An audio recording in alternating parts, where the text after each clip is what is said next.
Pussycat Dolls may have started as a neo-burlesque troupe, but they ended up as an internationally successful girl group that took over the world of pop music. They were hardly an overnight sensation, though. In fact, their evolution began in the mid-90s, far from any recording studio, as the brainchild of a California native that just wanted to dance.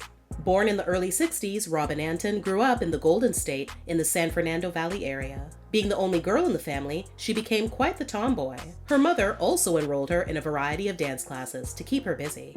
At the age of 21, she decided to turn her cultivated passion for dance into a career. 2 months short of graduation, she dropped out of school and immediately started booking jobs to dance in a string of music videos and television commercials. She also moved into the house of another dancer, future Married with Children star Christina Applegate. Robin began choreographing new routines in the garage/dance studio. In December 1995, Robin and Christina took a vacation to Hawaii. There, Robin made an important connection with Christina's friend, Shannon McManus. After finding out about Robin's dance background, Shannon, as manager of popular LA nightclub The Viper Room, told her that when they got back to Los Angeles, she'd introduce her to Dean R. Miller, who ran an old Hollywood retro night there. Shannon figured that Dean could use an act like what Robin had going on. One afternoon, Robin and her girls arranged to swing by the club for an audition. Co-owner Johnny Depp also happened to be there and was impressed by what he saw. He said he'd love for them to perform there. Now they needed a name. After going through a ton of options and not being able to make up her mind, Robin called her older brother Steve. He was the one to suggest the Pussycat Dolls. In 1995, the Pussycat Dolls made their debut at the Viper Room. The response was huge. Everyone loved the boas, derbies, and 30s, 40s style lingerie.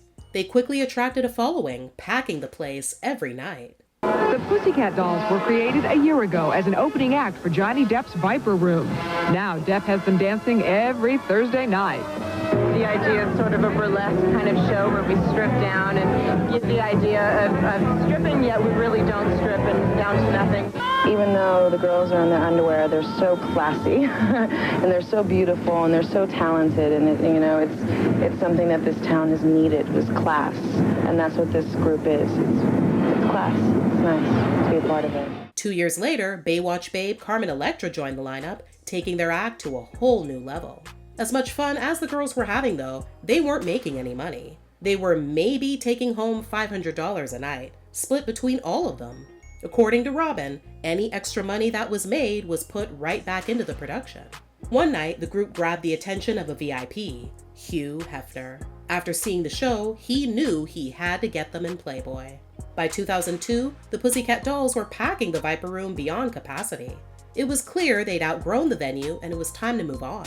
Enter the Roxy Theater. When the show moved there, everything about it got a facelift. A-list actresses and pop stars also clamored to have the doll experience on stage. Suddenly, the Pussycat Dolls weren't underground anymore. They became the darlings of the mainstream press. In 2003, the Pussycat Dolls got the opportunity to make a cameo appearance in Charlie's Angels 2, Full Throttle. Robin, however, opted to not appear in the film, preferring to take on choreography duties only instead. After the movie's release, the offers started pouring in. Record executives Jimmy Iovine and Ron Fair became involved with the group, helping them to transform into a franchise after Gwen Stefani was asked to be a guest performer with the group.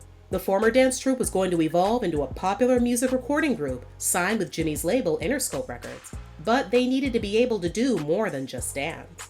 An open call was held to find new members who could bring the vocal talent, as well as dance and look good. Naturally, it was a bittersweet moment for the other girls involved in the original version of the Pussycat Dolls, knowing that their time in the group was now over. Singers Nicole Scherzinger, Melody Thornton, and Kaya Jones were recruited, joining Carmit Bakar, Ashley Roberts, Jessica Dutta, Kimberly Wyatt, Sia Batten, Casey Campbell, and Robin. They went into the studio to record We Went As Far As We Felt Like Going for the 2004 animated comedy film Shark Tale, as well as Sway for the 2004 romantic dramedy film Shall We Dance. Then, several lineup changes happened. Kaya, Sia, and Casey all left. Robin herself would also eventually shift into a strictly managerial and creative role, bringing the final Pussycat Doll member total down to 6. The third time would be the charm for the Pussycat Dolls, as they would finally achieve the success they were after with their next single called Don't Ya. The track had actually already been recorded and published in 2004 as the debut single by Tori Alamazay, a former backing vocalist for the hip-hop duo Outkast. But after only minor success and dissatisfaction with Universal Records, she gave up her rights to the song just so she could be released from her contract. The Pussycat Dolls recorded a new version, added a rap from Busta Rhymes, and released it in April 2005 as the lead single from their debut studio album, PCD, which dropped 5 months later. The song was a commercial success, peaking at number 2 on the Billboard Hot 100. Outside the United States, Don't Ya topped the charts in 15 countries. Don't you wish your girlfriend was hot like me? Don't you wish your girlfriend was a freak like me? It was followed by Stick With You, which became their second number 1 single in the UK, went to number 5 on the Hot 100, and was nominated for the Grammy Award for Best Pop Performance by a Duo or Group with Vocal. The third single, Beep, also became a hit, reaching number 1 in Belgium and New Zealand, number 2 in the UK, and the top 20 in the US. To further promote the album, Snoop Dogg was added to the remix of their fourth single, Buttons, which became a worldwide hit, reaching number 3 on the Hot 100 and top 5 elsewhere. 2 final singles would be released from the album, I Don't Need a Man and Wait a Minute, with the former becoming a moderate success and the latter becoming the group's 5th top 40 single on the Hot 100. PCD would go on to sell over 3 million copies, and the group would extensively tour the album in a combination of headlining and supporting shows into 2007. The success of the group's debut album sparked the idea for a reality series. Pussycat Dolls Present: The Search for the Next Doll was all about finding a 7th member to join them in future endeavors. Asia Nidalano was announced as the winner. However, several months later, it was revealed that she had actually quit the group shortly after the finale aired to pursue a solo career. The Pussycat Dolls would then only have occasional one-off performances for a while and went on a short hiatus during which Nicole attempted to launch a solo career. Plans for her debut solo album would eventually be shelved after the release of several singles failed to make an impact on the charts. Around this time, the second season of the Pussycat Dolls Present began. But instead of looking for another member, a different approach was taken. Robin had always had the idea in the back of her mind to put together another girl group, a sort of sister group to the Pussycat Dolls, if you will. In the end, 4 teenagers, Nicole Cordova, Christina Sayers, Natalie Mejia, and Tiffany Anderson, officially became that group called Girlicious. In early 2008, it was announced that Carmit had left the Pussycat Dolls, intending to pursue a solo career. At the time of her departure, she'd been the longest performing member of the group, joining in 1995 when they were a burlesque act. In May, the remaining members released their second album's lead single, When I Grow Up, which reached the top 10 in the US as well as a dozen other countries. Doll Domination was released that September to mixed reviews. It attained their highest peak position on the Billboard 200, but failed to match the sales of its predecessor. Several subsequent singles were released, including What You Think About That?, Out of This Club, and I Hate This Part. The last one peaked at number 11 on the Billboard Hot 100. At the start of the following year, the group embarked on the Doll Domination Tour, their second headlining worldwide concert tour.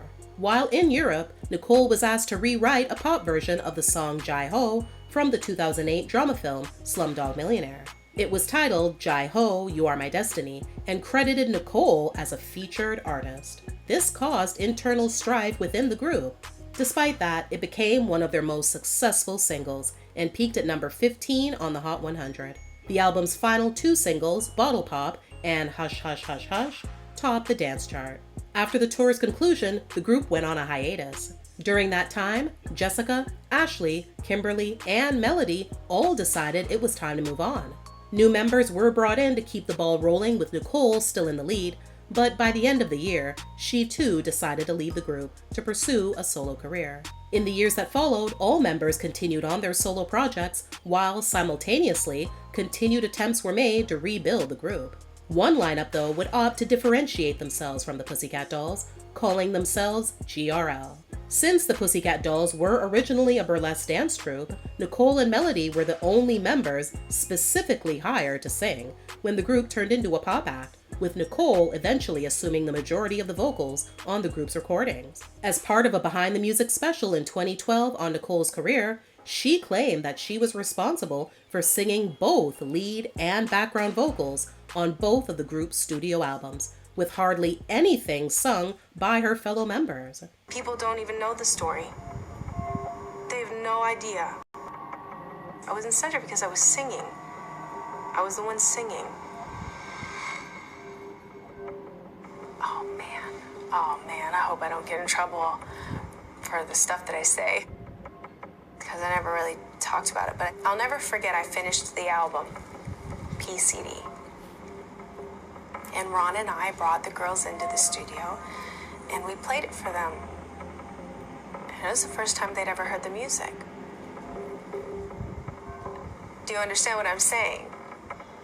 We played the album for the Pussycat Dolls. It's the first time they'd ever heard the songs. Melody sang a bit here and there, but the records were Nicole. You know, with the exception of an occasional ad-lib, but they were Nicole.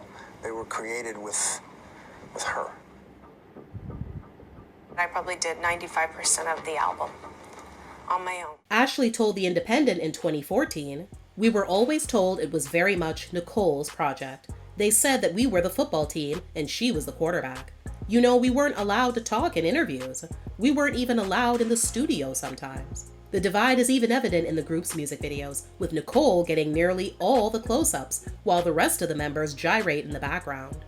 The tension ramped up even more when single artwork began to credit the group as the Pussycat Dolls, featuring Nicole Scherzinger. At a concert in Phoenix, Arizona, where the group were opening for Britney Spears, Melody admonished Nicole's feature credit from the stage. And I feel like it's my responsibility to say to all the little girls and boys in the house tonight that myself and Ashley Roberts are examples that you can do anything you want to do. Anything you want to do. Don't give up on your dreams and don't let anybody stop you. Never. That same year, Kimberly spoke her piece. This group was created with a foundation. They knew exactly what they wanted, and they had Nicole as the focus. Every video and stage performance that we've done, Nicole has been our leader. I wasn't in videos like I wanted, and wasn't seen in the way I was hoping, which has been the same for all the other girls too. Melody has, arguably, been the most vocal. She let it all out to Vibe in 2010. For me, it's important for people to know that I do write. I got into the group to sing. That was made very clear to me, but it became more and more apparent what was going on. Roles were being minimized, and then by the time it got on the road, it was very much like, y'all play your part and this is what it is. It was tough, because you don't want to shit on your own opportunity. Another seemingly tense moment that deserves a mention was the 2006 American Music Awards performance. At the end of their hit single, Buttons, the previously absent Melody suddenly crashes the stage, loudly belting over Nicole's vocals, seemingly letting the crowd and everyone at home watching know that Nicole wasn't the only one who could blow. But in a 2020 interview with Entertainment Tonight, Melody finally explained what really happened, and it apparently had nothing to do with any animosity between any of the group members. I had a really bad cold, and we had just gone to Istanbul, and we were on a flight back to, I don't know where we go, somewhere in Europe. Our tour bus was going to then get onto a ferry. I took some medication because I was so sick, I could not hear even. So I was like, cool, can't wait to get on the tour bus. I'm gonna knock out right when I get on there. And our sound guy, who was our tour manager as well, one of our tour managers, he's like, okay, here's your passport. I'm zoning out. I'm in my bunk, I'm zoning out. And I had my passport in my hand and I just shoved it under my pillow and went to sleep. Next day, woke up, get off the bus gets on a ferry. We go to Germany and we're at the airport in Germany and I don't have my passport. And I could not figure out what I had done, what went wrong. I'm like, no. So I had to actually stay in Germany. I couldn't learn the choreography. It was the one time through customs that they were like, right, we're gonna search you. And I was like, I really can't do this right now. Like, I'm gonna be performing on the American Music Awards. And I was met in the car by hair, somebody's doing my hair in the car, and then I get my makeup done and I have no idea what I'm wearing and I have no idea what I'm doing. And they said, just come out on the end and sing your part. And yeah, and that's it. I literally landed and was on my way to the red carpet. Yeah. Wow. The day That's of. showbiz. That's showbiz. You make it work. Oh yeah, absolutely. And I was still sick, but it is what it is. You just hammer through. Then, just as rumors were beginning to circulate that the Pussycat Dolls may be getting back together in 2017, former member Kaya Jones took to Twitter, now X, with scathing allegations of sexual abuse she endured during her time in the group. My truth, I wasn't in a girl group. I was in a prostitution ring. Oh, and we happened to sing and be famous, while everyone who owned us made the money. Kaya was a member from 2003 to 2005. In her messages, she says she was forced to sleep with anyone her handlers ordered her to. To be a part of the team, you must be a team player, meaning sleep with whoever they say. If you don't, they have nothing on you to leverage. If the girls refused, the people, who she did not name, used various ways to coerce them, including turning them out or hooking them on drugs. How bad was it? People ask. Bad enough that I walked away from my dreams, bandmates, and a $13 million record deal. We knew we were going to #1. Kaya said that she told Hollywood executives about the problem in 2004. She then went to the press in 2005, 2006, and again in 2011, but her story was never told. She believes many victims of sexual abuse have not come forward because they have been threatened. Why don't we report it? Because we are all abused. I personally have been warned if I tell, I will, end up dead or no more career. She also indicated that she's kept a diary of the events she witnessed during the years of abuse. Kaya, who went on to become a solo artist, said that she made her past public because she wants to protect other women. Robin called the claims disgusting, ridiculous lies. In a group statement, the Pussycat Dolls themselves said, "We cannot stand behind false allegations towards other group members partaking in activities that simply did not take place. To liken our professional roles in the Pussycat Dolls to a prostitution ring not only undermines everything we worked hard to achieve for all those years, but also takes a spotlight off the millions of victims who are speaking up and being heard loud and clear around the world." In November 2019, 9 years after their breakup, Nicole, Carmit, Ashley, Jessica, and Kimberly confirmed on British radio station Heart that they had been recording new music and would be going on a reunion tour. Melody, however, would not be taking part. When asked about it, she had this to say. For any fans out there who are, confused because they love you and they might have had the fantasy of seeing you as a part of the group. You were involved in those discussions? Like you were invited to be a part of the revival and ultimately it was your decision? I definitely talked about it. We kicked around the idea. At the end of it, it was me. Yeah. Cause I had people on my team saying, I'd hate for you to miss out on a cash grab or an opportunity. I'm so sorry. I don't want to live my life, on a cash grab.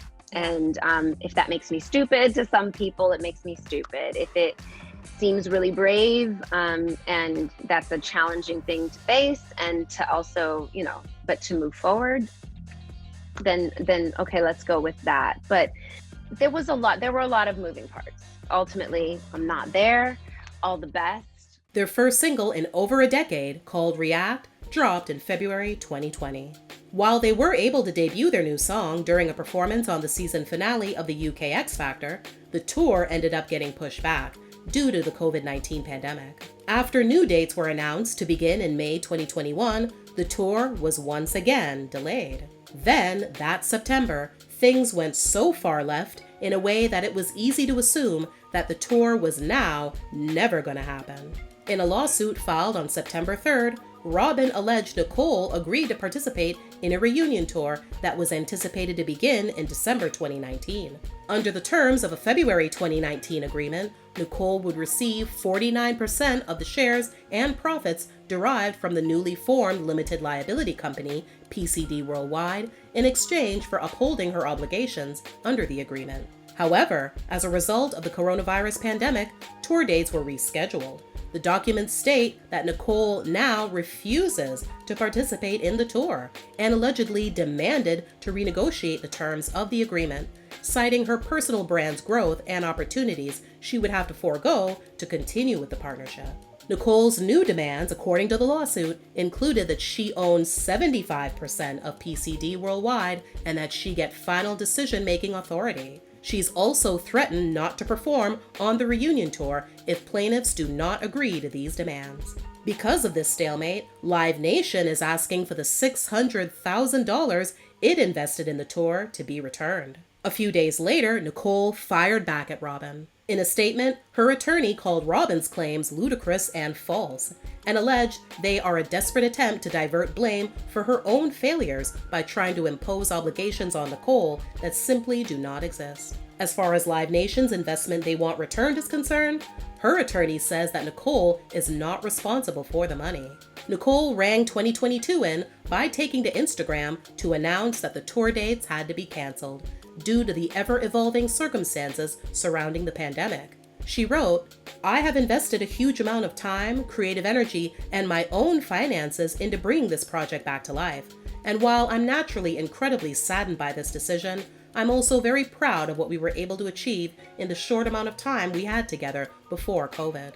She concluded her statement by saying she can't put into words the amount of love, admiration, and gratitude she has for the group and their fans. However, hours later, Carmit and Jessica shared a joint statement on their respective Instagram accounts, indicating that they were unaware of the tour being scrapped. "We want to say how incredibly disappointed we are to learn of an announcement made on Instagram that the Pussycat Dolls reunion tour is canceled.